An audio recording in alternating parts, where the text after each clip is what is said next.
एक बार एक छोटी सी बच्ची हाथ में मिट्टी की गुल्लक लेकर के भागती हुई एक दवाइयों की दुकान पर गई। वो काफी देर तक वहां पर खड़ी रही, लेकिन दुकानदार का ध्यान उसकी तरफ नहीं गया क्योंकि और भी बहुत सारे लोग खड़े हुए थे।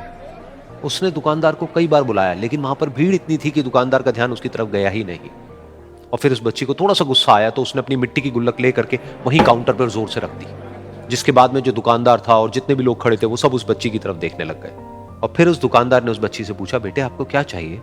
तो वो बड़े ही भोलेपन से बोली कि मुझे एक चमत्कार चाहिए। ये सुनकर के दुकानदार को कुछ समझ नहीं आया, ना ही वहां पर जो लोग थे उनको कुछ समझ में आया, और सब उसकी तरफ देखने लग गए। फिर दुकानदार ने बोला, बेटे चमत्कार तो यहाँ पर नहीं मिलता है। तो बच्ची को लगा कि वो उससे झूठ बोल रहा है, तो बच्ची ने कहा कि मेरी गुल्लक में बहुत पैसे हैं, आप बताओ आपको कितने पैसे चाहिए, लेकिन मैं आज यहां से चमत्कार लेकर के ही जाऊंगी। तो वहीं काउंटर पे एक और आदमी खड़ा था, उसने उस बच्ची से पूछा कि बेटे क्यों चाहिए तुमको चमत्कार? तब उस बच्ची ने अपनी कहानी बताई कि अभी कुछ दिन पहले मेरे भाई के सर में बहुत तेज दर्द हुआ, तो मेरे पापा मम्मी उसको हॉस्पिटल ले गए।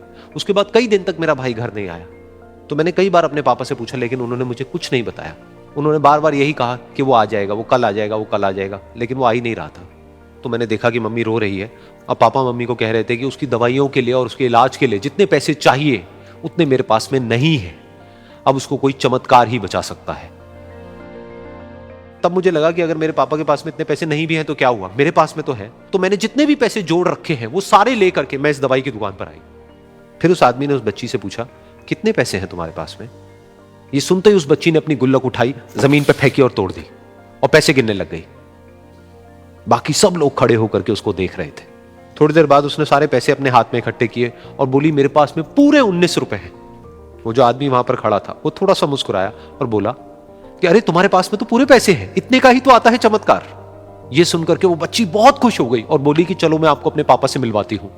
बाद में पता लगा कि वो आदमी कोई आम आदमी नहीं था, बल्कि एक बहुत बड़ा न्यूरोसर्जन था, और उसने सिर्फ 19 रुपए में उसके भाई की सर्जरी करी, और कुछ ही दिन बाद वो ठीक होकर के घर वापस आ गया। फिर कुछ दिन बाद वो बच्ची, उसका भाई, उसके पापा, उसकी मम्मी चारों एक साथ बैठे हुए थे और बात कर रहे थे। तो उसकी मम्मी ने उसके पापा से पूछा कि अब तो बता दो ये चमत्कार आपने किया कैसे?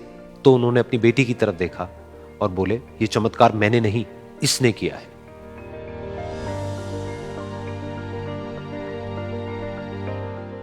तो यहां पर एक बहुत बड़ी बात है जो हम उस छोटी सी बच्ची से सीख सकते हैं कि जिंदगी में कभी कभी ऐसा होता है कि हमको कोई रास्ता नजर नहीं आ रहा होता है और हम लोग हिम्मत हार जाते हैं। तब हमारे अंदर एक बच्चा होता है जो कोशिश करने से कभी भी पीछे नहीं हटता है।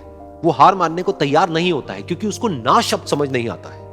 वो बच्चा जिसके लिए कुछ भी नामुमकिन नहीं है, क्योंकि वो हर हाल में कोशिश करता ही रहता है।